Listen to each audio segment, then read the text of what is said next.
nous autres, c'est ce qu'on a fait un peu. Là, on est allé de 3000 pieds carrés à 1200 pieds carrés. On est dans un condo. C'était un défi, mais on savait que c'était le bon moment. Alors maintenant, on est installé puis on aime ça. On ne retournerait pas à ce qu'on avait avant. Il y a des choses qui ont changé ici et là, mais on est content que le Seigneur bouge et qu'il est fidèle, qu'il agit dans différents domaines.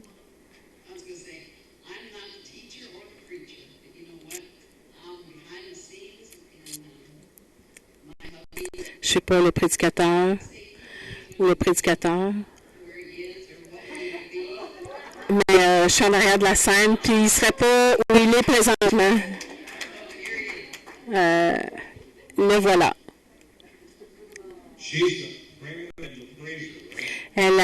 Celle qui prie et celle qui loue.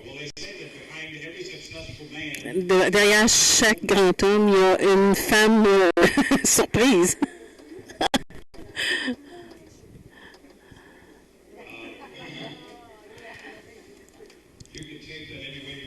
Vous pouvez prendre ça de la façon que vous voulez.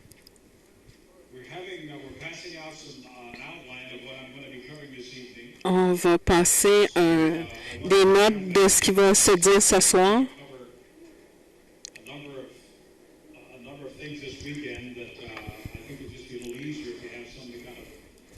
Si vous avez des notes à suivre, ça va être plus facile.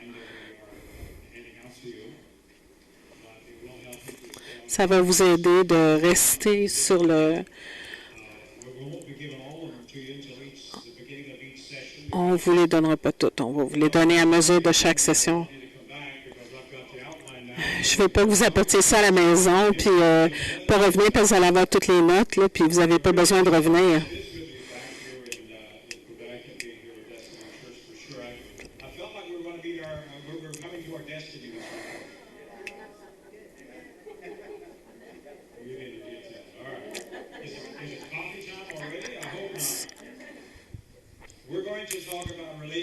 On va parler des relations en fin de semaine, des relations entre les gens. C'est un sujet que j'aime beaucoup. Si vous m'excusez un instant, je vais aller chercher les notes.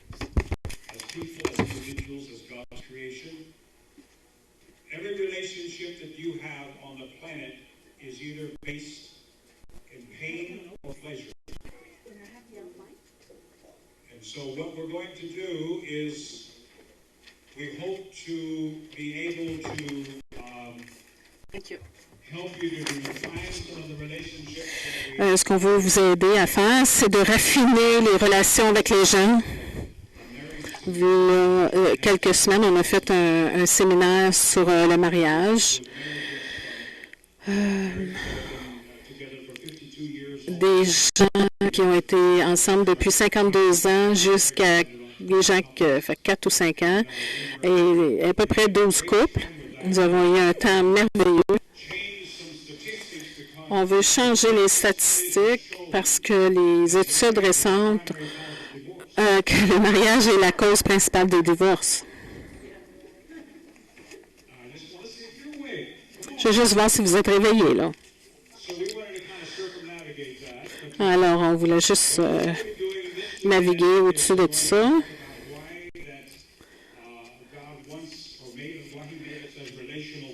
Pourquoi il fait de nous des gens de relations? On va parler aussi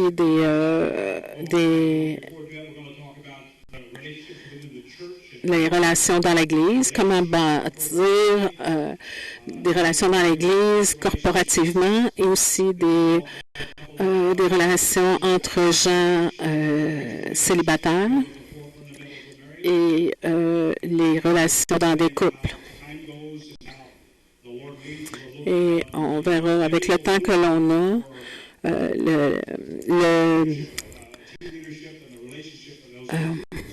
le blueprint,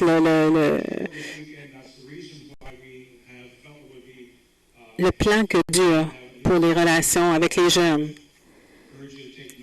Alors, on va avoir des choses qui vont vous permettre de prendre des notes. Seigneur, que tu puisses faire ta volonté en nous, que tu nous donnes ta sagesse, puis à moins que tu nous donnes ce qui nous vient de toi, on n'a rien à offrir. Que tu puisses avoir la proéminence ici ce soir, Jésus. Amen. Jésus a prié, Matthieu 6, 9 et 10.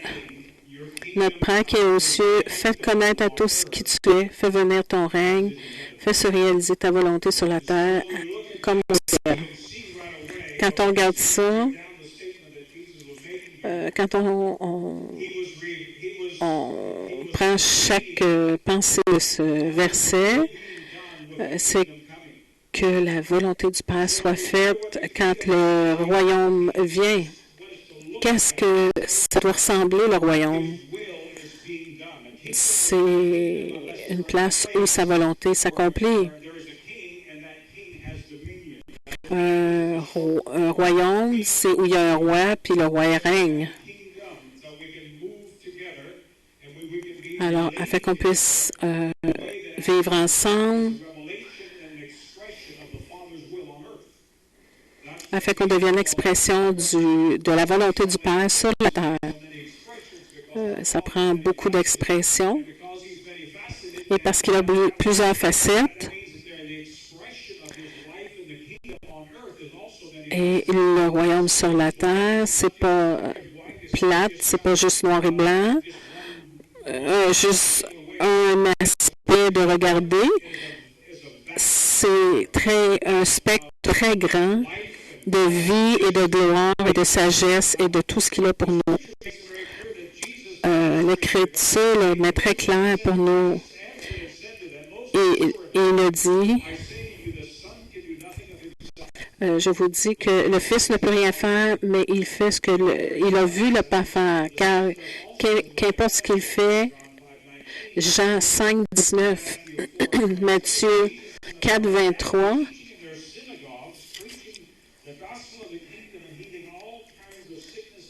et prêchait dans les synagogues, Matthieu 4, 23. Un aspect, c'est de prier, la délivrance, guérissant les gens. C'est une partie très importante, mais il y a aussi une partie très importante dans la façon de vivre dans le royaume. C'est comment nous vivons en relation les uns avec les autres et comment nous pouvons transmettre la volonté du Père dans ces relations. Nous devons l'amener d'une théorie, d'une compréhension de notre tête à une compréhension de notre cœur. On est en relation avec les gens, avec notre raisonnement, mais aussi avec notre cœur. Il dit de renouveler notre intelligence, mais aussi on a besoin d'un nouveau cœur.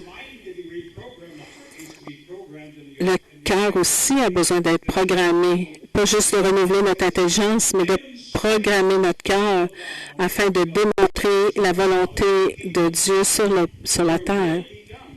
Que ton règne vienne afin que ta volonté soit sur la terre.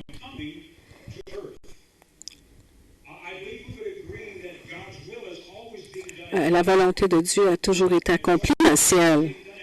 Alors, comme sa volonté s'accomplit dans le ciel, c'est impératif que sa volonté s'exprime aussi sur la terre, afin que son royaume soit établi. L'évangile qui a été prêché dans le Nouveau Testament n'était pas un évangile de salut et d'évangélisation, mais de guérison.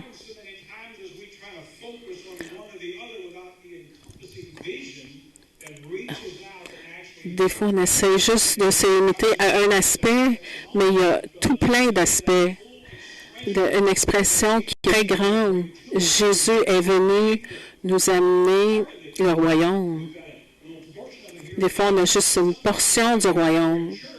Puis quand on est à l'Église, on est dans le royaume, mais l'Église, c'est pas le royaume. C'est l'arène que Dieu a pourvu qu'on puisse pratiquer les principes du royaume. C'est une place sécure où on peut pratiquer, On peut tomber, mais on peut se relever et être encore aimé. Ça ne dévalue pas quand on fait une erreur et quand on bouge, quand on n'avance pas dans une façon parfaite dans ce que Dieu veut, mais il donne une arène où on peut appliquer des principes bibliques. Une fois qu'on a appris les principes de base de vivre dans le royaume, ces principes seront comme une encre pour toute notre vie.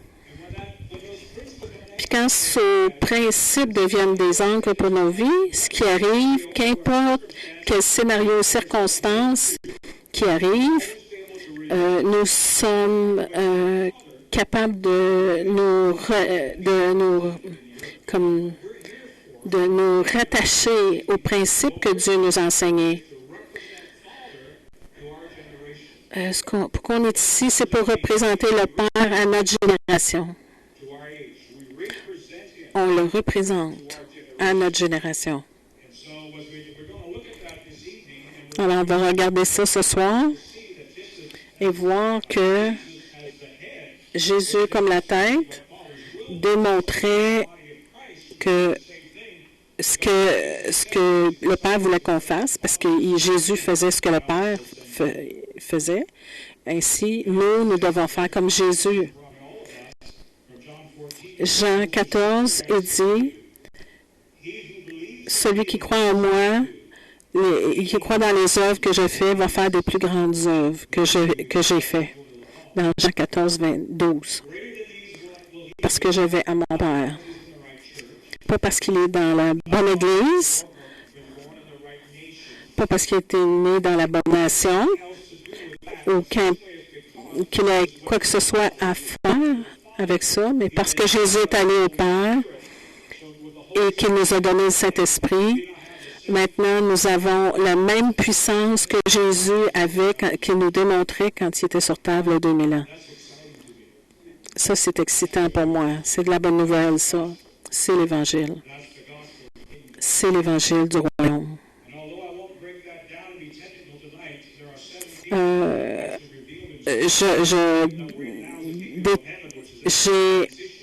J'expliquerai pas tous les principes du royaume.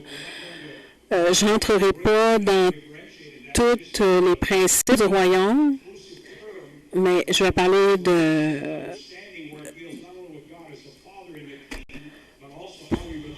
tous les principes, mais du sujet que Jésus règne et que nous régnons avec lui.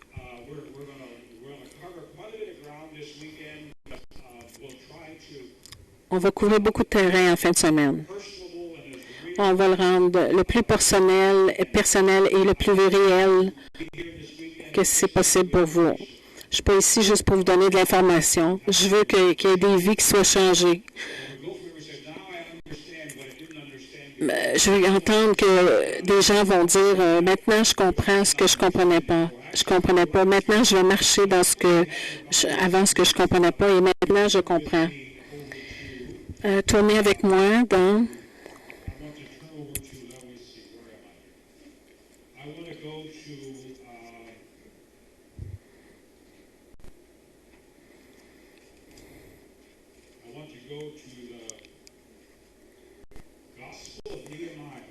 Néhémie, chapitre 8. J'espère que je vais le trouver avant qu'il commence à le nommer. Néhémie 8.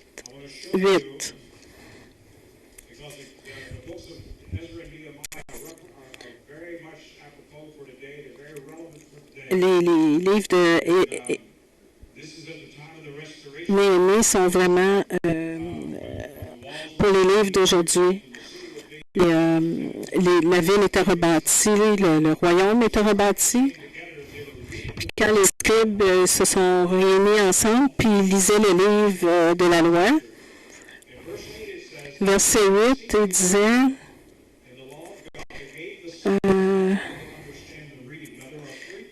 il lisait dans le livre de la loi de Dieu de manière distincte. Il y a 3 principes ici qui sont vraiment importants de comprendre. Donner un plan ou un encre pour ceux qui entendent ou ceux qui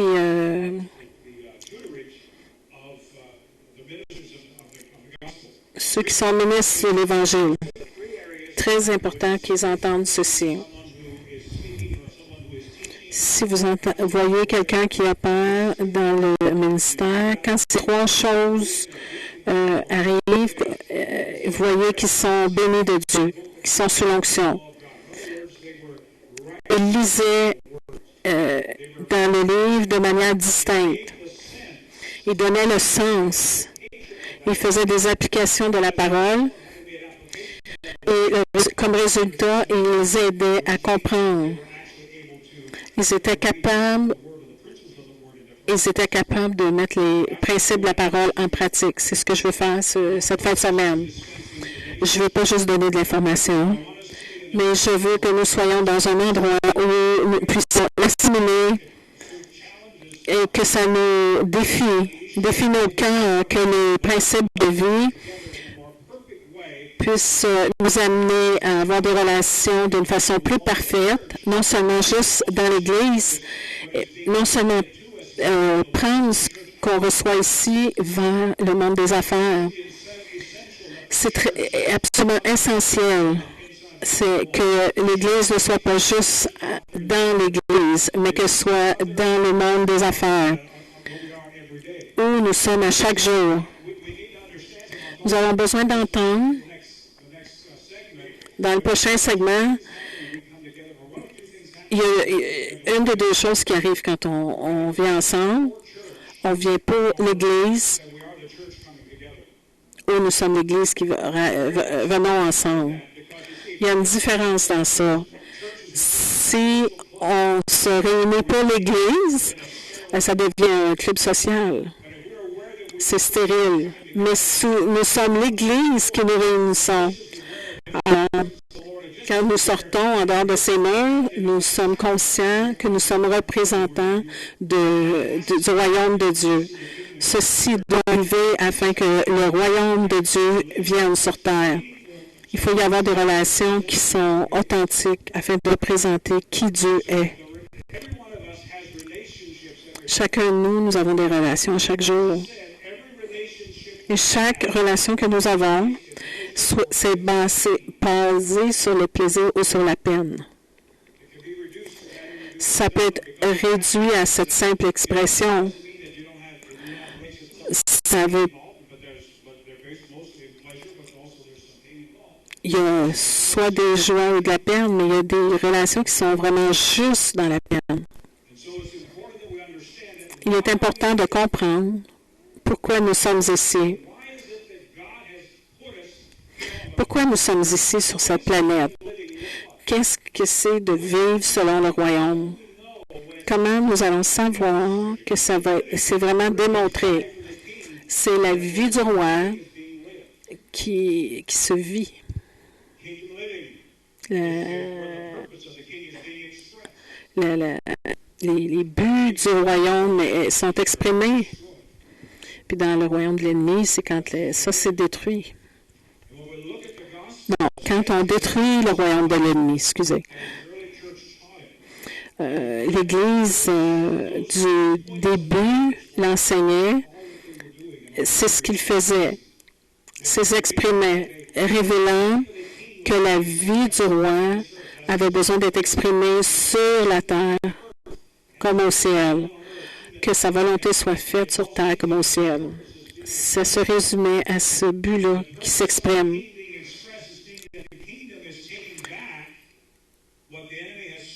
De reprendre ce que l'ennemi avait volé aux gens.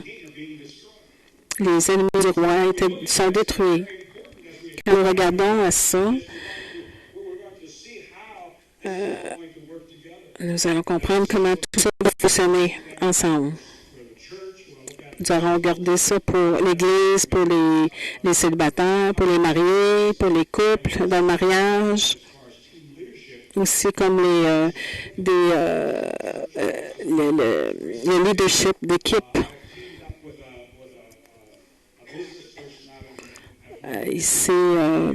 mis en équipe avec une personne dans le monde des affaires, puis on a fait des rencontres gratuites pour des gens d'affaires. L'autre personne, il parlait de comment démarrer des entreprises et moi, je parlais comment être un bon leader dans l'entreprise. Alors, ces principes que nous avons à l'Église vont marcher aussi dans le monde des affaires. Comment les appliquer? Ce que nous entendons, ce que nous allons appliquer, c'est pas juste pour la vie de l'Église, mais c'est pour nos maisons, à l'Église, à l'école, dans le monde des affaires. Et ce que nous allons apprendre ici, nous allons pouvoir représenter Christ à la génération.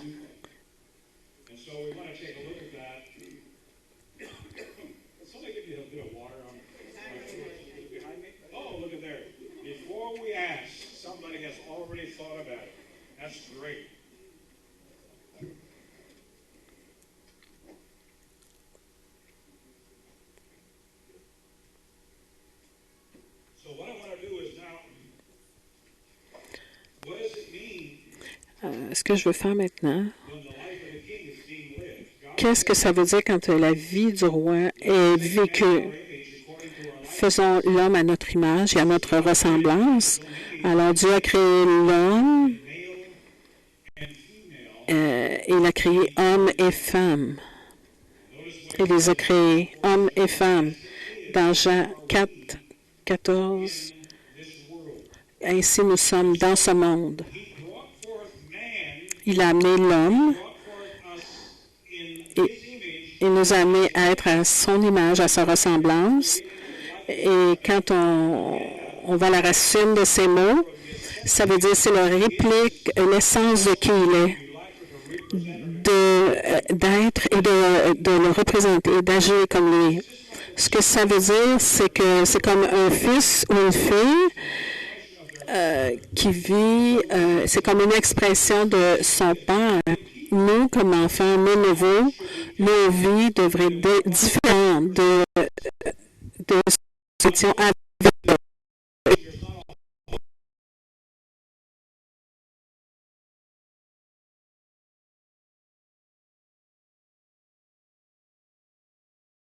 Qu'ils ne sont pas.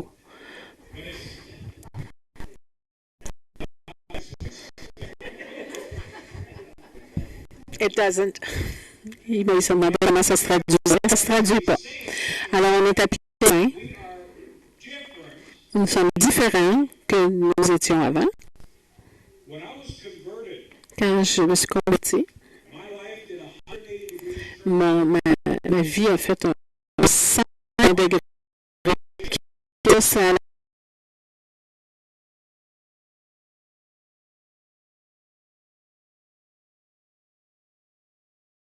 arrive quand on dit qu'on tient ce sont des choses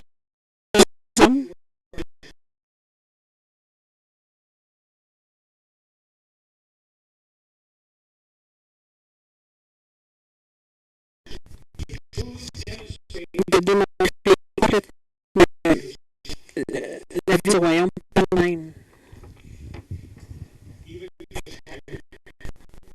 Même Dieu est trop et il est pur. Il se représente comme le Père, le Fils et le Saint-Esprit. Est-ce qu'on vient de lire ici? Il a dit, faisons l'homme. Là, immédiatement, il y a un accord dans une nation qui va représenter qui ils sont et comment ils s'expriment. Du tout début du verset qui a dit « Faisons l'homme à notre image », il vous donne une démonstration de ce que je vais faire maintenant. Je vais emmener quelque chose qui appelle des relations. L'humanité est la seule création de Dieu qui actuellement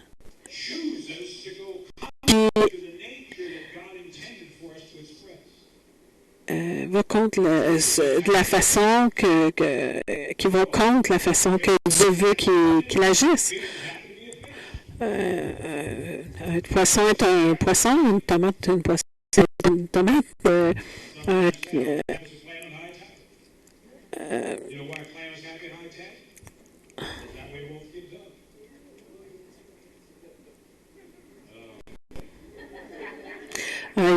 Là, il vient de faire une joke là, que je ne peux pas traduire. Chacun de la création était fier d'être ce qu'il est. De la création, il a dit « faisons ». Il y avait un accord dans la Trinité de Dieu qui s'exprimait dans la création qui allait se faire. Alors, le but du roi, le but que le roi soit exprimé, c'est que nous sommes des ambassadeurs. Là, je n'ai pas le verset, là, afin d'être réconciliés avec Dieu. Nous sommes les représentants de Dieu pour la génération. Ambassadeur, par définition, c'est pas quelqu'un qui représente ses propres intérêts, mais quelqu'un qui représente les intérêts et les désirs de la personne qu'il représente. Il représente les désirs de la personne qu'il représente, mais aussi il est rempli de son autorité. Alors, si nous sommes vraiment des ambassadeurs pour Christ, ça veut dire que nous sommes ici avec la même autorité que Jésus a démontré comme la tête du corps. Nous allons faire les mêmes choses que Jésus a fait. Nous, comme corporation, nous allons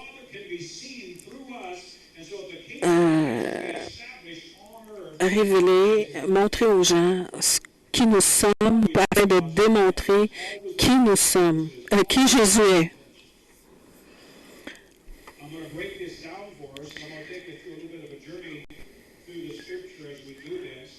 Je vais un peu disséquer ceci, là, afin de vous amener un peu plus loin dans la parole.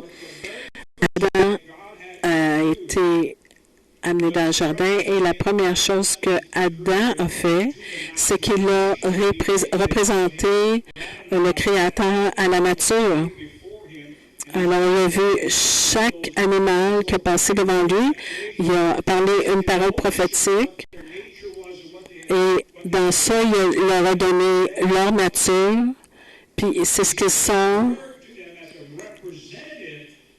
comme représentant de qui Dieu est. Il l'a amené en mouvement, la création de Dieu. Il est allé là sans aller à l'université ou à l'école, par relation. Et sa relation avec le Créateur, et à cause de ça, il a pu représenter le Créateur à la création, en nommant chaque animal, et il lui nommait sa destinée. Alors, vous avez le même Créateur. Et vous avez la même commission. Alors, nous sommes ici pour représenter beaucoup plus grand que nous. Le problème que nous avons souvent, c'est que notre focus est tellement court. On ne voit pas la grande image, le panorama que Dieu a l'intention d'accomplir. On voit juste cette petite partie que nous avons accomplie. Mais si nous pouvions voir la vision de Dieu, de conquérir toute la terre, que chacun accomplisse sa partie afin de voir une démonstration du Père. C'est ça le royaume qui vient. Alors Adam était ici afin de démontrer le Père à la création, le Créateur à la création. Il pouvait le faire d'une façon adéquate, comme un prêtre entre le Père et la création. Parce que si vous vous rappelez, Dieu a formé Adam de la terre et ensuite il a soufflé la vie, le souffle de vie en lui. Et quand Adam s'est levé de la terre, il avait en lui la nature du céleste, du royaume et la nature de la terre. Et à cause du fait qu'il avait cette nature, il pouvait parler d'une façon spirituelle, mais aussi d'une façon naturelle, parce qu'il avait en lui les deux mondes. Alors, il pouvait comprendre, s'identifier au terrestre et au spirituel ou à l'invisible.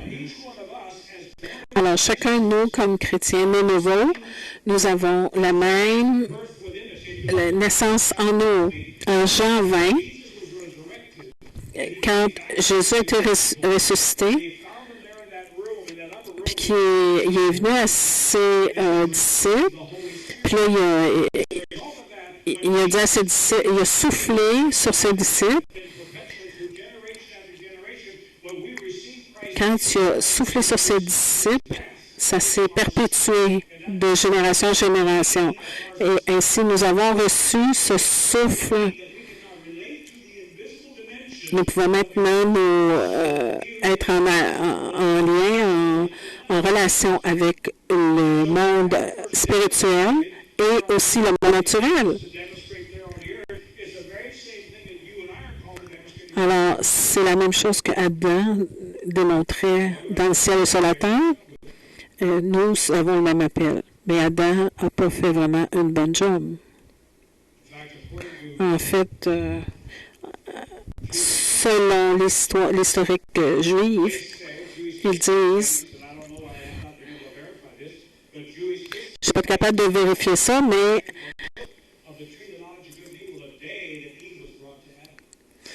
ils disent que Adam et Ève ont pris les fruits de l'arbre la journée que Ève a été amenée à Adam.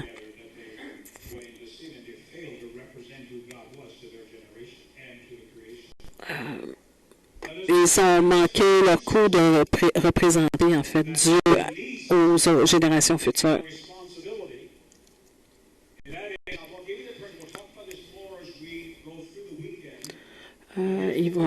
Voici les principes qui gouvernent l'univers.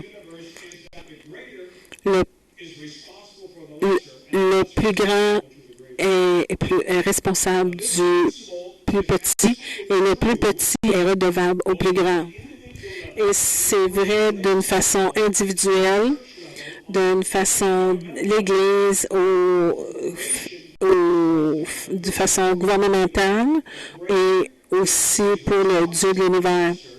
Le plus grand est responsable du plus petit et le plus petit est redevable au plus grand. Quand Dieu a créé l'homme, il a donné à l'homme tout ce qu'il avait besoin pour la vie et la sainteté. Tout ce que l'homme avait à faire, c'est d'honorer le Créateur, d'être responsable afin que le plus petit soit responsable au plus grand. C'est ce qui garde le monde en orbite. C'est ce qui fait que toute la création est dans un ordre adéquat et qu'elle fonctionne bien.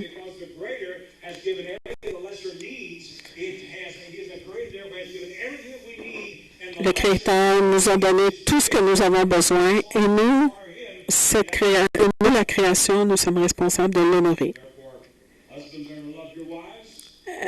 Même les hommes, vous êtes responsables d'honorer vos femmes et vous, les femmes, d'honorer votre mari. C'est un principe absolu qui gouverne tout l'univers. Et quand on comprend ceci, alors c'est important de comprendre ceci. Je vais vous en parler souvent en fin de semaine. C'est une façon d'être en relation les uns avec les autres. Aussi les principes fondamentaux qui sont dans le royaume de Dieu.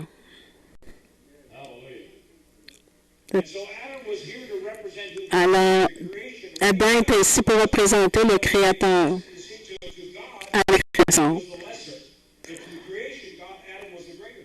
OK. Pour Adam, Dieu était le plus grand, mais la création était plus petite. L'homme était la gloire de la création, de toute la création de Dieu. Alors que quand l'homme a failli, a péché, tout ce que Dieu avait, non, tout ce qu'Adam était responsable est tombé avec lui aussi. Quand l'homme est tombé et qu'il a brisé sa relation avec Dieu, tout ce dont l'homme était responsable est allé dans le chaos. Et comme résultat du chaos qui est arrivé, l'homme a été soumis à ce chaos.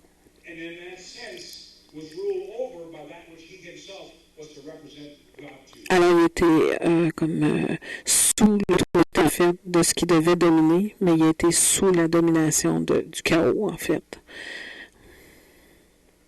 Contrôlé par le chaos. J'espère que vous comprenez ceci. C'est quelque chose de fondamental qu'on va bâtir sur ces principes-là en fin de semaine. Une fois qu'on comprend ce principe, je vais vous le donner de plusieurs façons afin de le comprendre. Une fois qu'on comprend, ça va s'imprégner dans toutes nos relations. Dans nos relations, dans l'ordre de Dieu, qu'importe l'ordre des relations décentes. 1 Corinthiens 11 dit Christ Jésus était soumis au Père. Il faisait ce que le Père disait de faire. Il était toujours responsable face au Père. Toujours redevable au Père.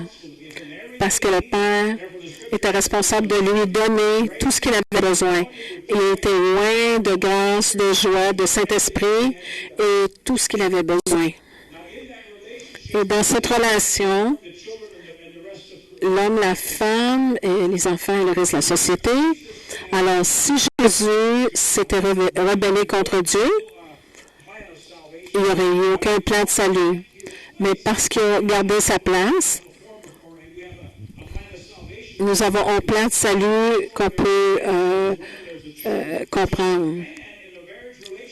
Alors, quand l'homme n'honore pas Christ dans sa vie, sa femme souffre, ses enfants souffrent. On ne le voit peut-être pas tout de suite, mais éventuellement, on le voit. Alors, si la femme et l'homme ne sont pas dans la bonne relation, les enfants souffrent.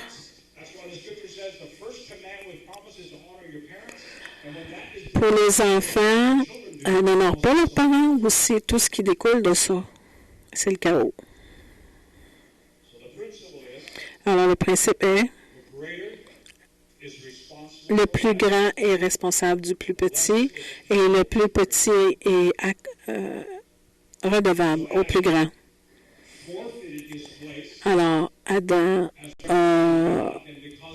il a raté dans sa place et dans son rôle vis-à-vis de Dieu. Donc, alors là, il a attiré, il a manqué, il a été obligé de travailler à la sueur de son front.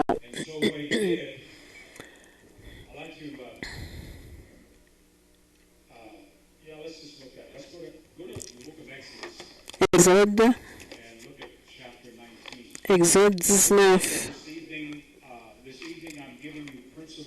Ce soir, je vous donne des principes et je vais établir des fondations. C'est une introduction. Il y en a qui vont peut-être dire c'est pas vraiment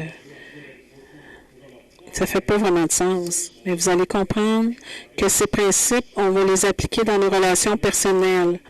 On a besoin de comprendre des fondations afin de pouvoir comprendre pourquoi les relations sont si importantes.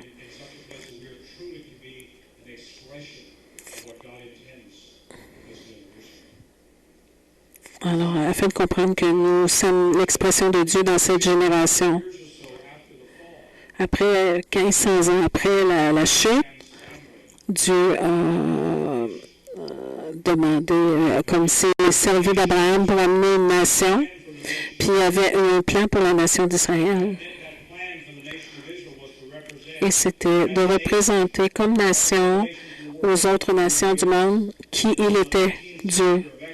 19, il dit, 5 et 6, il dit, et maintenant, si vous entendez ma voix et gardez mon alliance, vous serez ma part personnelle parmi tous les peuples, puisque c'est à moi qu'appartient toute la terre. Et vous serez pour moi un royaume de prêtres et une nation sainte. Telles sont les paroles que tu diras aux fils d'Israël. Alors, l'intention de Dieu en travaillant au travers de ces 1500 ans, d'amener 2500 ans, c'est-à-dire d'amener la nation d'Israël, parce qu'il leur a donné la loi, les principes. Je veux vous établir parmi les nations du monde afin d'être mes représentants. Alors, ça n'a pas fonctionné, ça non plus, très longtemps. Parce qu'ils n'ont pas, ils ne sont pas continués d'être redevables au plus grand. Et ils ont commencé à prendre des femmes bizarres, puis des femmes de toutes sortes de nations. C'est pour ça qu'il y a encore des problèmes au Moyen-Orient. Puis comme résultat, ils ont été envoyés en esclavage. Mais Dieu n'avait pas fini son œuvre. Ce qu'il a fait après, il a pris les fils d'Aaron. On parle de tous les versets. Il a pris les fils d'Aaron dans Nombre 3. Ce que je vais faire maintenant, je vais prendre une tribu des 12 tribus, puis je vais appeler cette tribu d'être mes représentants à toutes les nations, à la nation d'Israël. Puis comme on étudie la parole,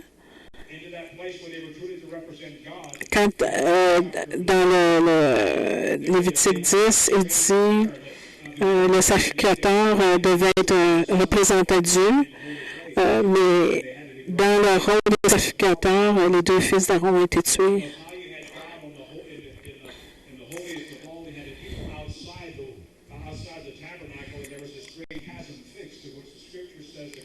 Il va plus vite, là. Excusez, j'essaie de comprendre de quoi il parle.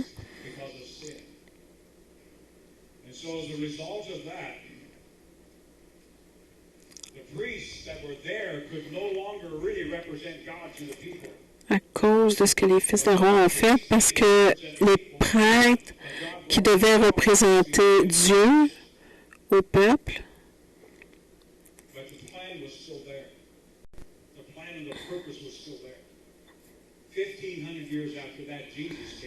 OK, 1500 ans après, le plan était toujours là. Jésus est venu en scène, puis lui devait représenter Dieu à sa génération et ce que le royaume devrait avoir l'air. Il était parfait.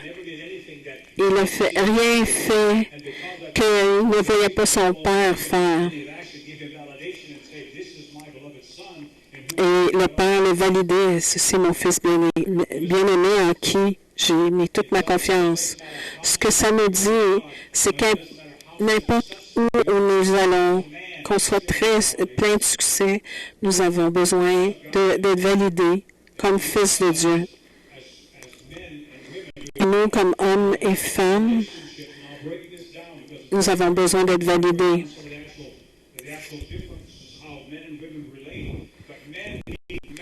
Les hommes ont besoin d'être validés. Les femmes ont besoin d'être sécurisées. Alors, elles ont besoin d'être sécurisées.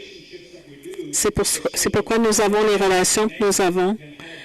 have their security, and because that female side of man being secure, they can give the man certificates. Alors, si la femme qui a besoin d'être sécurisée est sécurisée, elle peut donner de la validation à son mari. This is my beloved son, whom I am well pleased. Alors, c'est comme ça que le père était capable de valider le fils et de dire qu'il est mon fils bien-aimé.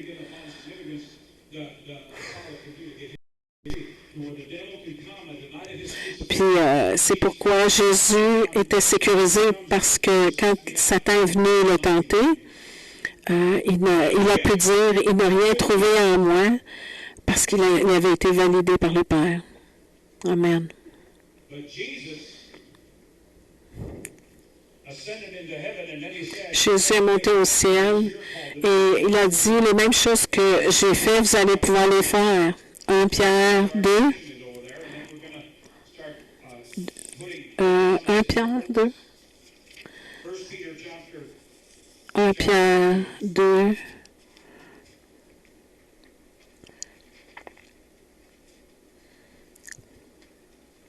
used to be in my Bible.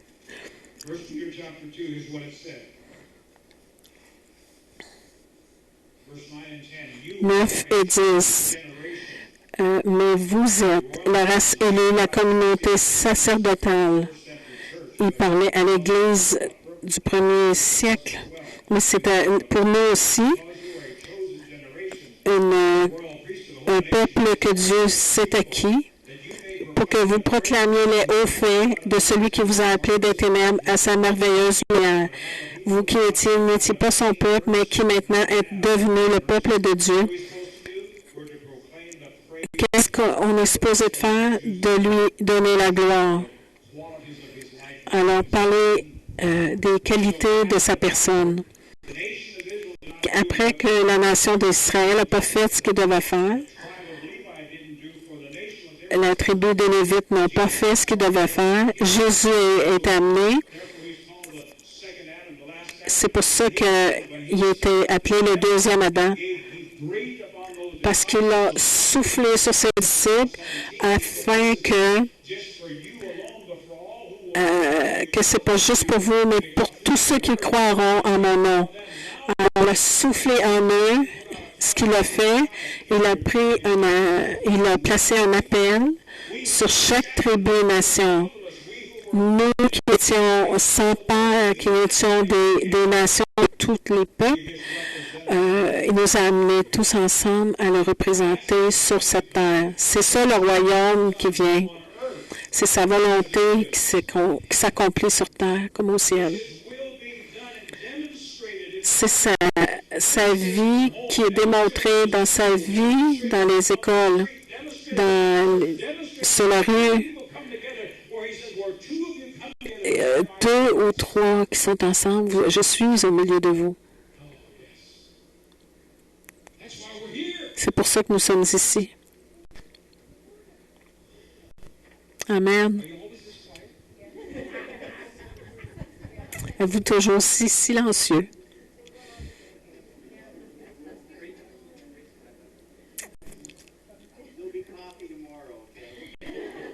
Il dit demain, il va y avoir du café.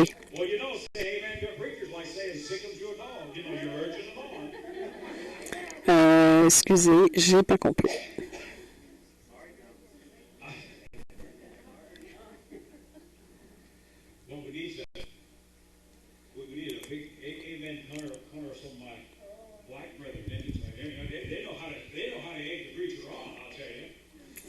Ce qu'on aurait besoin, c'est de gens de couleur là, qui sont capables de crier « Amen ».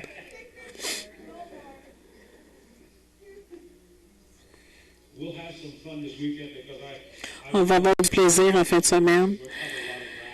Puis je réalise que quand on parle de ces choses-là, on couvre beaucoup de terrain, puis j'aimerais que vous me suiviez dans ce parcours. Je ne veux pas que vous débarquiez de l'autobus, là, à quelque part, là.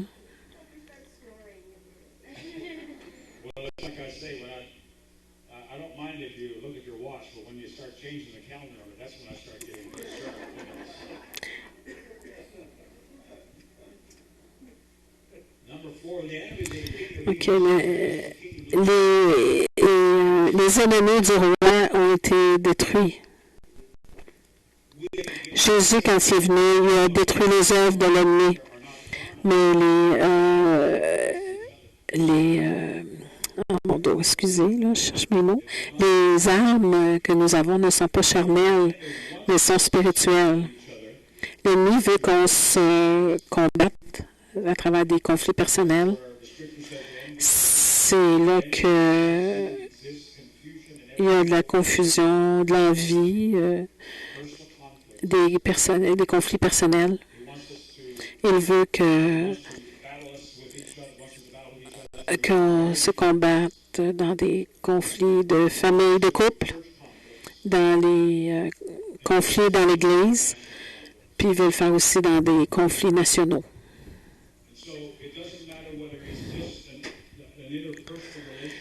Que ce soit des conflits personnels ou dans le mariage, qui est la pierre d'angle d'une société, ou dans l'Église, ou dans la nation, qui ne comprennent pas pourquoi ils sont ici, ils pensent qu'ils sont là pour avoir plus de terrain ou d'influence, mais nous sommes ici parce que Dieu a un plan pour chacun de nous afin d'être ses représentants à cette génération. C'est pourquoi nous sommes ici. C'est pourquoi on respire. C'est pourquoi on vit. Il y a un problème que Dieu avait.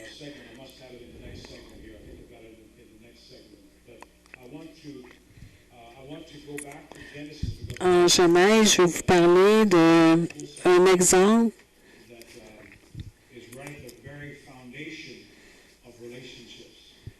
à la fondation des relations. Quand Dieu a créé la création, il a révélé quelque chose à propos de lui-même. Quand il a dit, il ne m'a pas donné la référence, Genèse 2,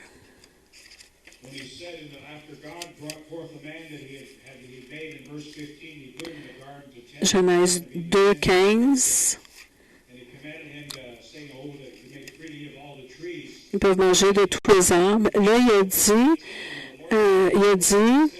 il n'est pas bon pour l'homme d'être seul.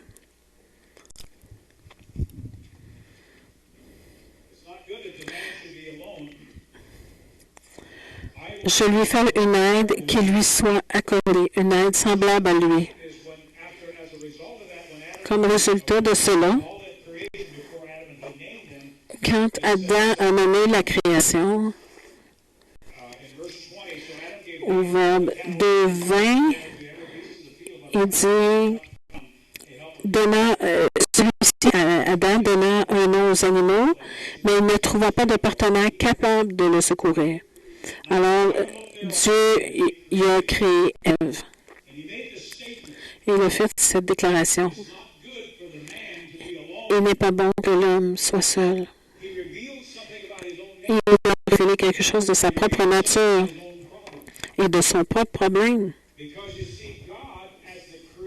Dieu, comme créateur, a amené une belle création en harmonie.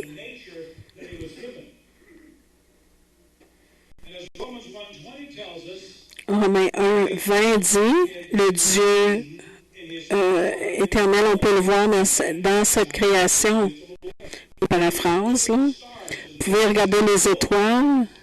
David dit, je vois les cieux et je vois ta gloire. Tu regardes les arbres, il doit y avoir un créateur. Tout ce que tu regardes, ce que Dieu a fait. Mais pourquoi Dieu a dit il n'est pas bon que l'homme soit seul? Ça parle qu'un problème avait. Et à ce moment-là, sa nature, les qualités, les attributs de Dieu qui le faisaient Dieu, ne pouvaient pas être démontrés dans un seul individu. Et parce qu'il est le Créateur éternel,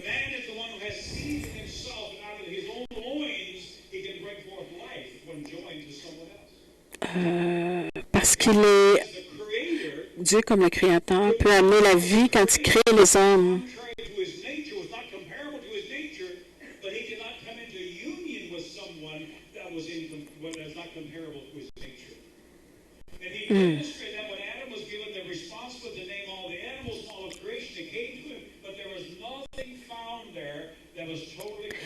OK. Dieu a eu besoin de créer l'homme comme Dieu a créé Adam, mais Adam ne pouvait pas tout démontrer les attributs de Dieu. Alors, pour que ces attributs-là soient démontrés à la création, il devait y avoir quelqu'un d'autre qui était comparable à Adam, afin que dans cette relation ensemble, ils pouvaient démontrer qu'est-ce qu'était l'amour. Ils pouvaient démontrer l'endurance, la patience, la miséricorde, la compassion. Il n'est pas bon que l'homme soit seul, parce que l'homme seul ne pouvait pas démontrer toute la nature de Dieu. Et il avait besoin de cette expression visuelle là, pour une corporation, pour exprimer la nature de Dieu. Alors, de la fondation de la relation de Dieu avec l'homme, nous sommes sur cette planète pour être en relation avec d'autres personnes. Parce que dans nos relations, de façon horizontale, nous démontrons notre relation verticale. Et comme nous démontrons notre relation verticale, nous amenons horizontalement ce qui se passe dans le royaume. C'est pourquoi l'ennemi essaie si fort de détruire nos relations interpersonnelles dans nos couples, dans l'Église. Parce qu'il est déterminé, parce qu'il ne veut pas permettre au royaume de Dieu d'être visible sur la terre. Il veut son royaume de chaos être démontré dans nos relations. C'est là qu'est le grand défi. C'est ce qu'on va regarder en fin de semaine. On va briser ça, on va étudier ça en morceaux, là. Puis on va mettre ça tout ensemble. Qu'est-ce que ça ressemble vraiment à une Église qui fonctionne dans des principes du royaume? Qu'est-ce que ça a l'air? Des célibataires qui aspirent à être dans une relation de couple? Comment on est en relation avec le sexe opposé? Comment on est prêt? Comment on peut savoir qu'on est prête à vivre en couple? Puis je vais, cet aspect-là, les célibataires, je vais leur faire répondre à 10 questions. C'est quoi la fondamentale d'un couple?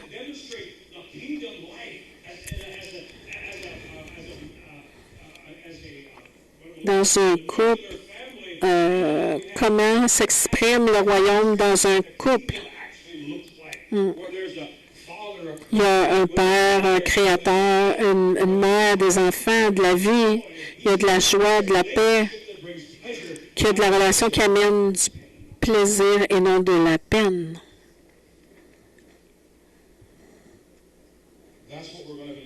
C'est ce qu'on va regarder en fin de semaine.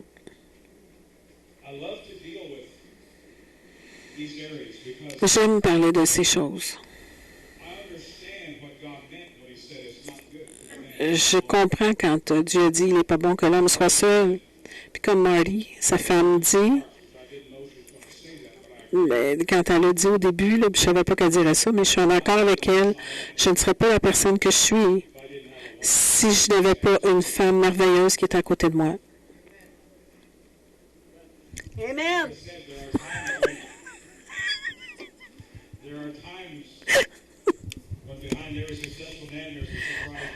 Ben, je dis il y a un temps que derrière chaque grand homme, il y a une femme surprise. Elle est vraiment une expression de qui je suis. Comme chacune de vous, femmes, vous êtes une expression de l'homme qui est dans votre vie, l'homme premier là, qui est dans votre vie. Parce que la femme est la gloire, l'expression de l'homme. Alors, c'est pas difficile pour moi, congrégation, et je peux vous dire où sont les bons mariages, où les femmes ne sont pas sécures, où elles sont abusées émotionnellement, elles ne sont pas sécures. C'est très facile pour nous de voir ça. Nous faisons beaucoup de coaching personnel. Puis dans les derniers mois, on a amené beaucoup de couples vers nous qui ont beaucoup de combats dans leur vie de famille, de couple, afin de les ramener dans le bon chemin. Parce que l'ennemi attaque fort, là. Avec ma compréhension du mariage, c'est vraiment la pierre angulaire d'une société. Puis si cette pierre angulaire peut être amenée à être difficile et pénible, la société, c'est ça que ça va avoir l'air. Il va y avoir des abus et des problèmes dans les rues.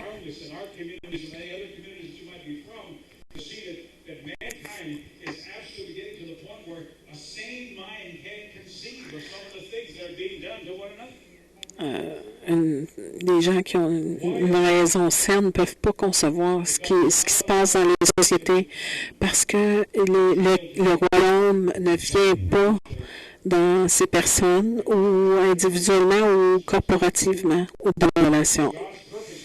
Alors, le but de Dieu, c'est de bâtir des relations solides.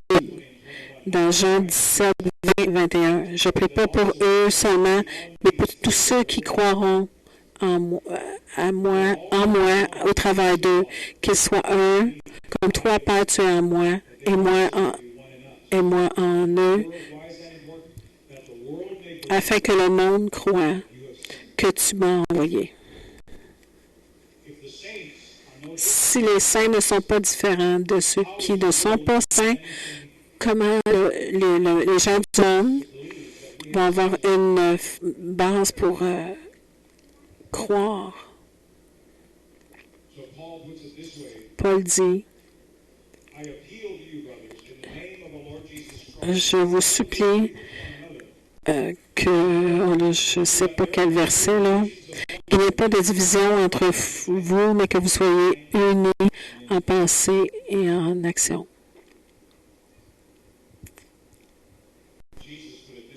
Jésus a dit, un voleur ne vient que pour dérober, voler, détruire. Mais moi, je suis venu afin qu'ils aient la vie et qu'ils l'aient en abondance. Alors, je veux résumer en disant, nous sommes tous que nous bâtissons des ponts ou des murs. Et des mêmes matériaux qu'on utilise pour faire des murs, on peut faire des ponts.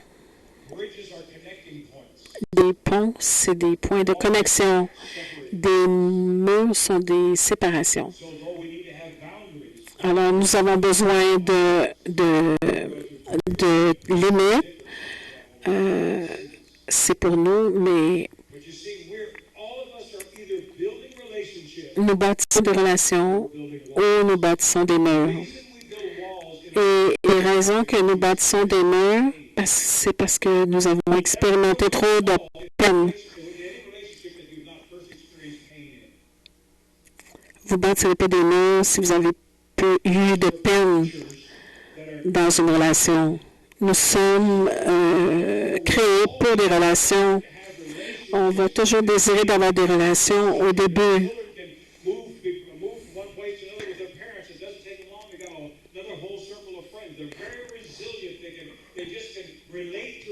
Les enfants, très facilement, sont des relations. Mais nous, comme adultes, on a traversé des peines, des désappointements. On commence à bâtir des murs. Puis, on ne permet pas aux gens de s'approcher. On s'isole. Puis, l'ennemi fait ça parce qu'il ne veut pas qu'on représente complètement qui est notre Père. On ne peut pas le faire par soi-même, il faut le faire au travers des relations.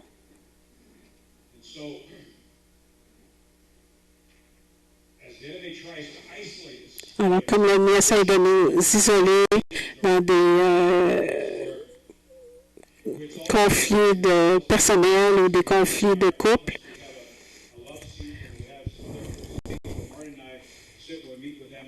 dans notre bureau, quand on a des causeuses, c'est assez intéressant de voir des fois comment que les couples vont s'arranger pour être le plus loin possible sur la causeuse.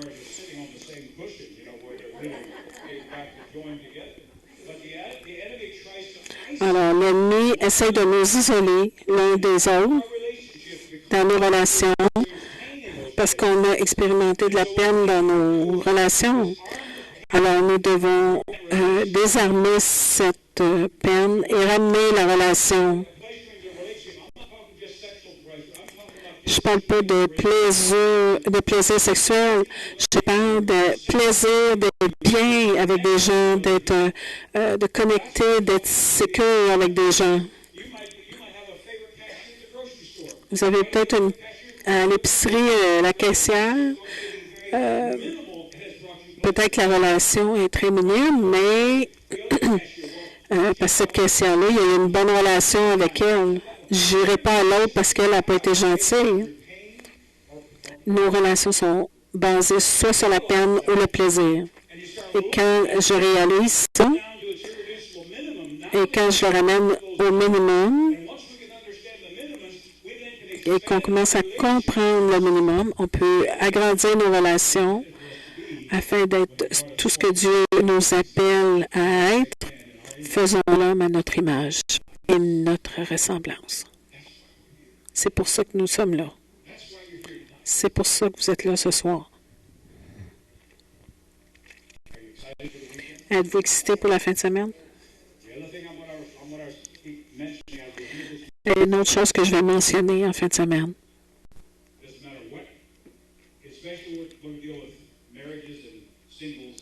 Que ce soit les couples ou des célibataires, l'issue et les relations.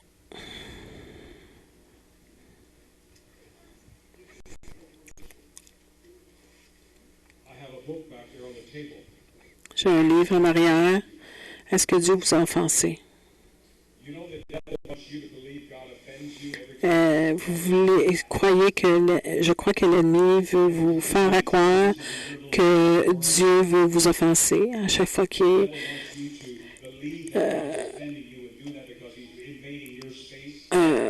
parce que Dieu veut envahir votre vie. C'est sûr que Dieu il change, il ébranle vos vies, mais c'est parce qu'il veut les changer. L'issue de tout ça, c'est pas juste la question de ce qui se passe, mais c'est de bâtir des relations. C'est un sujet que Marty et moi, c'est important pour nous. Nous avons vécu en communauté pendant 14 ans. Quand on est arrivé au Canada, on avait 167 personnes dans cette communauté. On mangeait nos 3 repas ensemble. On travaillait ensemble. Nous avions chacun nos maisons.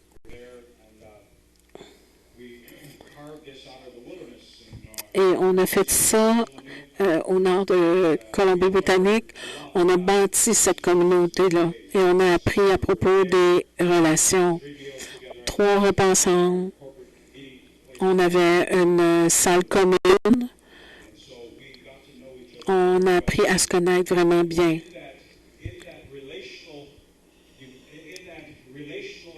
Et dans cette expérience relationnelle, on avait une chose très intéressante qui est arrivée. On a eu une visite d'un témoin de Jéhovah. Et puis, ils sont venus faire leurs choses. Là. Puis, comme je comprenais d'où ils venaient, dans ma jeunesse, j'avais pensé devenir un témoin Jéhovah parce que j'aimais que la théorie qui dit qu'il n'y avait pas d'enfer. Je suis allée à quelques-unes de leurs conférences. Puis un de mes amis avec qui j'avais un appartement, il était témoin de Jéhovah. Puis il y avait beaucoup de jeunes belles filles, avant que je sois avec Marty. Là. Il y avait des belles jeunes filles dans ces conférences-là. Puis là, ils sont venus dans notre communauté. Puis là, il a dit, regardez, on a 37 maisons ici. Il dit, vous parlez d'un royaume, nous le démontrons.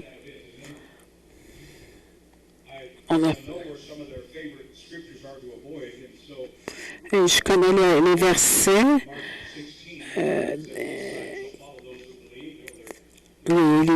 Bon, il parlait de Marc 16, bon,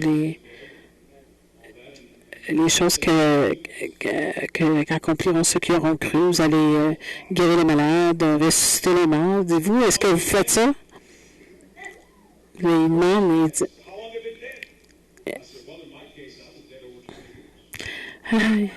il dit, est-ce que vous réveillez les morts, ressuscitez les morts? Il dit, moi, ça faisait 20 ans, j'étais mort. Il était prêt pour les prochaines victimes. Ils sont partis. Le point est, je me moque pas d'eux, là. Ils sont déçus, ils sont délusionnés. En tout cas, nous pouvons vivre comme d'une façon que la volonté de Dieu soit faite sur la terre comme au ciel. Afin que le roi ait vraiment true dominion, qui règne vraiment, c'est qu'il y a des relations vraiment saines. Seigneur, fais par ton esprit que tu touches les cœurs d'une façon significative, que tu ouvres nos cœurs, que tu laboures le terrain quand on va parler ce week-end, dans tous les aspects de ces relations, que tu puisses amener du terrain fertile afin que cette semence qui va être semée.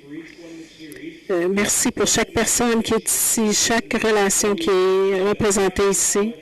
On te remercie, Seigneur, que tu nous rendes capables de toucher les vies, qu'ils puissent traverser cette série d'une façon nouvelle et renouvelée, avec une attente nouvelle qu'on puisse te représenter dans cette génération.